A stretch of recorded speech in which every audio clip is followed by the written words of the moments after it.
10. Drunk driving is a problem year-round, but some of the most dangerous days is that period between Thanksgiving and New Year's Day. Last year, nearly 900 people were killed in drunk driving crashes during that time. David Green from Green & Phillips is here to talk to us about the dangers of drinking and driving. David, there's something about this holiday season where it seems that this danger increases. Well, it really does. With all the holiday parties, with folks going out and actually people being off work and having a good time, you have many more accidents, and many times they're catastrophic type injuries that, like we just talked about a second ago, they can be really, really bad. It's very important to make sure you're safe during the holidays. And I'm sure with all the cases that you have handled over the years, you have seen just how big of a problem drunk driving can be. Well, they really can. And I'm working several of those now, and a lot of our lawyers are working those as well.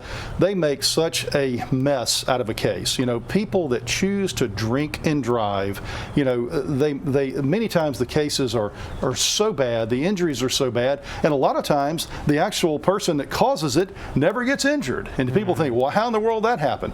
Well, the fact is, you need to make sure you talk to a personal injury law firm that handles drunk driving cases if you're involved in an accident like this. And we always recommend a local law firm. So, in addition, it seems like at this point in time in society, it's easier than ever to avoid a drunk driving situation with all the options out there. You know, you have Uber, you have all the, you know, the old-fashioned yellow taxi cab, whatever. You have all the different options. There are so many options out there. The designated driver, that is a simple solution to having someone that says, look, I'm not drinking, I'm not going to even have a sip. I will drive you, I will get you safely from point A to point B. Very, very important. From a legal perspective, can someone be in as much trouble if they're tipsy and maybe just had a few drinks as opposed to over the limit?